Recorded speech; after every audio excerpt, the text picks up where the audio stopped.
느헤미야 네 번째 시간입니다. 8장에서 우리는 나팔절과 초막절로 대표되는 7월의 절기를 지킨 일들을 보았습니다. 말씀 앞에서 자신들의 죄를 깨달은 이스라엘 백성에게 이제 실제적인 회개운동이 일어납니다. 그것이 9장의 내용입니다. 9장 1절을 보세요. 초막절의 성회를 마친 후 그달 24일에 이스라엘 자손이 다 모여서 금식하며 굵은 베옷을 입고 티끌을 무릅썼다라는 것은 철저한 회개를 했다는 것을 보여주는 표현입니다. 그들은 말씀을 듣고 깨달아 일어난 회개의 마음을 실행으로 옮겼습니다. 2절 모든 이방 사람들과 절교하고 서서 자기의 죄와 조상들의 허물을 자복했습니다. 3절을 보면 낮 4분의 1, 이 낮 4분의 1은 3시간 정도입니다. 3시간 동안은 여호와의 율법책을 낭독하고 또 3시간 동안은 죄를 자복하며 여호와께 경배했다고 하죠. 실제로 우리나라에서 1907년에 일어났던 평양 대부흥 운동도 이런 식으로 하나님의 말씀을 들은 사람들의 회개로부터 시작된 일이었습니다. 이 자리에서 이스라엘 백성들은 하나님을 찬양하고 자신들의 죄를 자복한 내용을 노래로 지어 하나님과 맺은 언약 관계를 다시 확인했습니다. 그것이 오늘 우리가 보고 있는 9장 5절부터 37절까지의 내용입니다. 여기에 등장하는 레위 사람들은 8장에서 학사 겸 제사장 에스라의 좌우에 서서 하나님의 말씀을 해석하여 백성들로 하여금 깨닫게 했던 사람들입니다. 8장 3절과 7절의 명단이 있죠. 그리고 오늘 보면 9장 4절과 5절의 명단이 있습니다. 이 두 명단이 완전히 일치하는 것은 아니지만 대부분의 학자들은 이 두 레위인의 무리가 동일한 사람들이다라고 봅니다. 에스라와 함께 서서 하나님의 말씀을 해석해 주었던 레위인들이 이제 기도를 하고 있습니다. 온 이스라엘을 대표해서 드리는 기도라고 할 수 있죠. 이스라엘의 역사를 통하여 함께 해주셨던 하나님의 은혜와 긍휼을 고백하고 그 하나님께 현재의 삶을 아뢰는 기도입니다. 이 시간 말씀을 통해 은혜와 긍휼의 하나님을 만나고 하나님의 은혜와 긍휼을 풍성히 누리는 우리 모두가 되시기를 바랍니다. 먼저 기도 전체의 구조를 정리해 드리겠습니다. 레위인의 기도는 교차 대구법이라는 구조를 이루고 있습니다. 가운데의 축을 중심으로 위아래가 교차되는 모양입니다. 가장 바깥층부터 보실까요? 기도의 시작인 5절과 6절에서 하나님을 송축하는 기록이 있고요. 마지막 38절에서는 하나님의 언약에 인봉하는 기록이 있습니다. 이것이 A와 A-로 대칭이 됩니다. 다음으로 7절부터 31절까지는 이스라엘 민족이 과거에 지었던 죄에 대한 고백이 기록되어 있고요. 33절부터 37절에는 자신들이 현재 짓고 있는 죄에 대한 고백이 기록되어 있습니다. 이것이 B와 B-를 이루고 있습니다. 이제 남은 것은 32절입니다. A와 A- 그리고 B와 B-의 중심이 바로 32절입니다.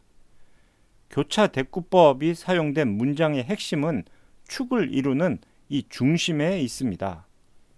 그런 원리로 보면 레위인의 기도의 핵심은 32절에 있는 청원이라는 것을 알 수 있습니다. 그것이 이 글을 이런 방식으로 기록하게 하신 성령님의 의도입니다.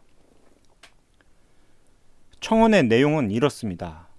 우리와 우리 왕들과 방백들과 제사장들과 선지자들과 조상들과 주의 모든 백성이 아수르 왕들의 때로부터 오늘까지 당한 모든 환난을 이제 작게 여기지 마옵소서. 아수르의 공격을 당한 때부터 바벨론 포로기를 거쳐 성벽 재건을 마친 오늘까지 우리가 당한 모든 환난을 이제 작게 여기지 말아달라는 간구입니다. 그 이전에도 이스라엘은 자신들의 죄 때문에 환난을 겪었습니다. 그런데 특별히 아수르 왕들의 때 아수르의 공격으로 인해 당한 고통을 무거운 환란의 시작으로 보는 이유가 무엇일까요? 그때가 약속의 땅 가나안에서 쫓겨난 일의 시작이기 때문입니다. 북이스라엘은 아수르로 인해 약속의 땅에서 쫓겨났습니다. 남유다는 바벨론으로 인해 약속의 땅에서 흩어졌습니다.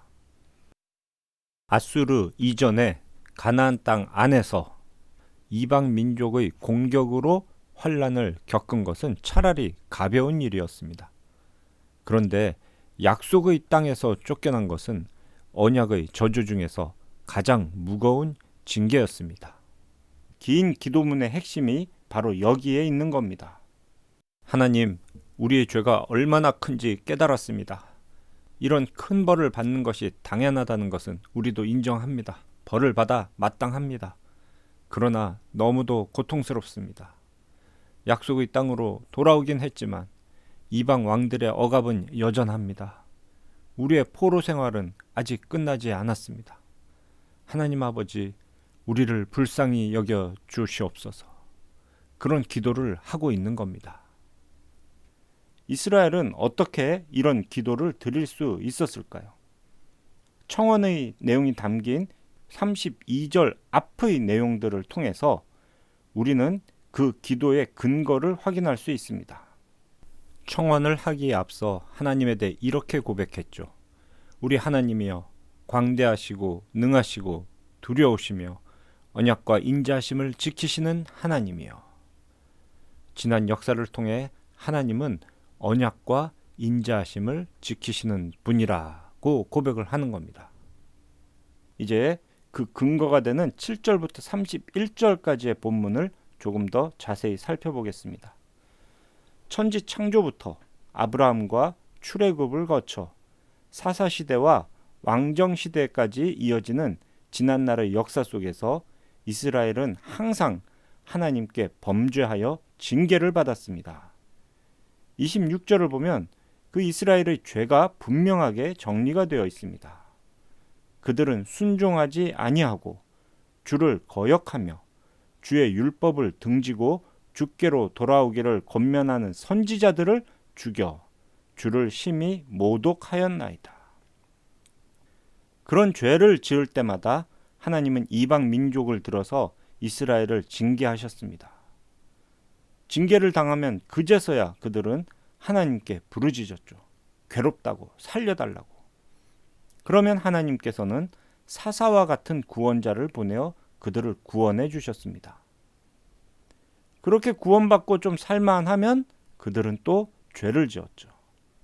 범죄하고 징계를 당하고 부르짖고 구원을 얻고 그렇게 살만하면 또 죄를 짓고 이러한 패턴이 반복되었던 것이 이스라엘의 실상이었습니다. 그런 이스라엘에게 하나님은 어떤 분이셨습니까? 31절에서 확인할 수 있습니다. 주의 크신 긍휼로 그들을 아주 멸하지 아니하시며 버리지도 아니하셨사오니 주는 은혜로우시고 불쌍히 여기시는 하나님이심이니이다. 온갖 악을 행한 이스라엘이 마침내 바벨론 포로라는 징계까지 받았습니다. 그럼에도 불구하고 하나님은 그 악한 백성을 멸하거나 버리지 않으셨습니다. 이것을 두고 레위인들은 하나님의 긍휼하심과 은혜로우심 때문이라고 고백합니다. 그러고 보니 지난 역사에서 하나님은 항상 자기 백성 이스라엘에게 긍휼과 은혜를 베풀어 주셨습니다. 그것들만 다시 확인을 해볼까요? 8절을 보세요. 아브라함과 언약을 세워주시고 그 언약을 이루어 주셨습니다. 이것이 곧 하나님의 의로우심입니다. 또 17절도 봅시다. 주께서는 용서하시는 하나님이시라. 은혜로우시며 긍휼히 여기시며 더디 노하시며 인자가 풍부하심으로 그들을 버리지 아니하셨나이다. 20절도 중요합니다. 또 주의 선한 영을 주사 그들을 가르치셨다 합니다. 이미 구약시대에도 수시로 성령께서 역사하셔서 사람들로 하여금 하나님의 은혜를 깨닫게 하셨습니다. 은혜와 긍휼의 절정은 율법을 주셨다는 사실입니다. 29절을 보세요. 주의 율법을 복종하게 하시려고 선지자들을 보내셔서 그들에게 경계하셨습니다. 그 율법의 참 의미가 무엇이었습니까? 사람이 준행하면 그 가운데에서 삶을 얻는 주의 계명이었습니다. 율법을 주신 하나님의 마음은 이 율법 어기면 너희는 죽는다가 아니었습니다. 이 율법을 지켜서 살아라 라는 것이 율법을 주신 하나님의 뜻이었습니다. 사람이 준행하면 그 가운데에서 삶을 얻는다는 율법의 참 의미를 우리는 분명히 기억해야 합니다. 에덴 동산의 각종 나무 열매는 다 먹어도 되지만 선악과는 먹지 말라 하셨던 하나님의 첫 율법에도 바로 그런 의미가 담겨 있었습니다. 그 뒤로 레위기 18장 5절이 이 율법의 의미를 명시적으로 밝힌 첫 번째 말씀입니다. 이렇게 돼 있죠. 너희는 내 규례와 법도를 지키라. 사람이 이를 행하면 그로 말미암아 살리라. 나는 여호와이니라. 이런 의미가 에스겔 20장에서는 여러 번 반복이 됩니다. 에스겔 20장 11절 사람이 준행하면 그로 말미암아 삶을 얻을 내 율례를 주며 내 규례를 알게 하였다. 13절 사람이 준행하면 그로 말미암아 삶을 얻을 나의 율례를 준행하지 아니하며 나의 규례를 멸시하였다. 21절 사람이 지켜 행하면 그로 말미암아 삶을 얻을 나의 율례를 따르지 아니하며 나의 규례를 지켜 행하지 아니하였다. 하나님은 이런 율법을 주신 겁니다. 지켜 행하면 그로 말미암아 삶을 얻을 율법을. 그런데 하나님의 백성이며 언약의 대상인 이스라엘은 이 율법을 지켜 행하지 않았습니다. 그래서 항상 징계를 당하고 환난을 겪을 수밖에 없었습니다. 율법이 악해서가 아니고요. 율법이 부족해서가 아니고요. 그들의 본성이 악해서 일어난 일입니다. 하나님은 신명기 27장 26절에서 바로 이런 점도 분명히 경고해 주셨습니다. 이 율법의 말씀을 실행하지 아니하는 자는 저주를 받을 것이라. 그런데 그들은 실행하지 않았습니다. 이처럼 교만한 이스라엘 백성을 하나님은 어떻게 대하셨습니까? 주의 크신 긍휼로 그들을 아주 멸하지도 않으셨고요. 그들을 버리지도 아니하셨습니다. 그만큼 주는 은혜로우시고 불쌍히 여기시는 하나님이십니다. 멸하지 아니하시고 버리지 아니하시는 하나님. 그런데 이것이 은혜이고 긍휼이라니 이해가 되십니까? 하나님께서 다른 악한 자들에게는 어떻게 행하셨는가 이걸 보시면 우리는 이 하나님이 얼마나 은혜롭고 긍휼을 베푸시는 분인가를 알 수가 있습니다. 이스라엘을 압제했던 애굽 군대가 어떻게 됐습니까? 그들은 홍해에서 돌처럼 가라앉았습니다. 아무도 살아남지 못했죠. 또 약속의 땅 가나안에 살던 이방 민족들은 어땠습니까? 하나님은 이스라엘을 그 땅으로 보내시면서 남김없이 진멸하라 하셨습니다. 그들의 죄가 온 땅에 가득 찼기 때문입니다. 그런데 이스라엘이 마침내 약속의 땅에 들어간 다음에 저지른 죄는 애굽 군대보다 더 악한 것이었습니다. 그들이 가나안 땅에서 행했던 우상 숭배는 이방인들의 죄보다 더 가증스러운 것이었습니다. 모든 은혜를 누리면서도 교만하여서 주의 계명을 듣지 않고 주의 규례를 범했습니다. 그들은 고집하는 어깨를 내밀며 목을 굳게 하여 듣지 않았습니다. 그랬다면 이스라엘도 벌써 진멸당했어야죠. 하나님의 백성이지만 벌써 버림을 받았어야 하죠. 그런데 은혜와 긍휼의 하나님은 이스라엘을 아주 멸하지도 않으셨고 버리지도 않으셨습니다.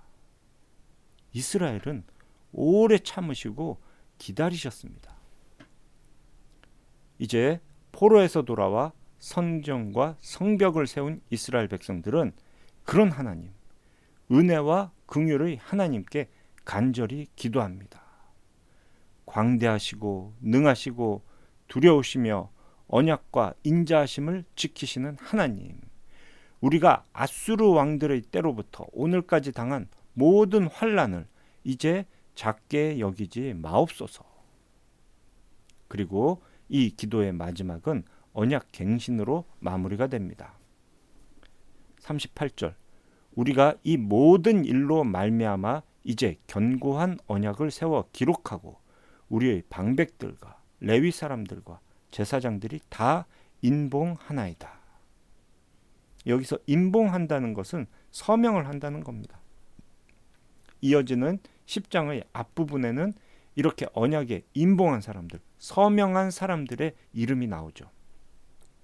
그리고 28절 이후로는 실제적인 회개의 실천이 기록되어 있습니다. 하나님의 율법에 따라 삶을 돌이킨 내용들입니다. 이방인과 혼인을 하지 않겠다. 안식일을 잘 지키겠다. 정해진 예물, 특별히 11조를 온전히 드리겠다. 그들은 이렇게 다짐하였습니다. 자, 이러한 말씀을 통해 우리가 깨닫고 적용할 것은 무엇일까요? 먼저 우리는 인간의 본질에 대해 분명히 인식해야 합니다. 아담 이후로 모든 사람은 전적으로 타락한 죄인입니다. 하나님의 백성으로 부르심을 받고 지켜 행하면 그 가운데서 삶을 얻는 주의 율법을 받았음에도 불구하고 이스라엘은 그 율법을 어겼습니다. 아차 하고 실수로 어긴 것도 아니고요. 대놓고 거역했습니다. 선지자를 보내셔서 돌아오라고 경계를 하시면 그 선지자를 죽여서 하나님을 모독했습니다. 이런 어처구니 없는 모습은 그때 이스라엘만의 문제가 아니었습니다. 오늘날 세상 모든 사람의 모습입니다. 예수 그리스도를 믿는다는 우리도 다르지 않습니다. 모든 죄에서 용서함을 받았지만 여전히 계속해서 죄를 짓는 것이 우리의 본성입니다. 그래서 우리는 말씀 앞에서 계속하여 회개하고 쉬지 말고 기도해야 합니다. 오늘 본문에서 본 기도의 핵심이 무엇이었습니까? 우리가 당한 모든 환난을 이제 작게 여기지 마옵소서. 하나님의 은혜와 긍휼을 찬양하고 조상들의 죄, 자신들의 죄를 자복하는 중에도 악한 자가 심판을 받고 주의 백성이 구원 얻기를 구하는 것이 기도의 핵심이었습니다. 에스라와 느헤미야 전체의 결말도 바로 이러한 기도입니다. 성전을 건축했고 성벽을 재건했는데 그래서 언약을 갱신하고 회개해서 행복하게 잘 살았다. 이렇게 끝나는 게 아닙니다.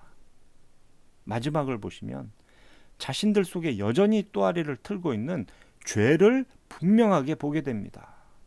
그래서 그들은 기도합니다. 간절히 기도합니다. 언약을 어긴 저들을 기억하옵소서. 내 하나님이여 나를 기억하사 복을 주옵소서.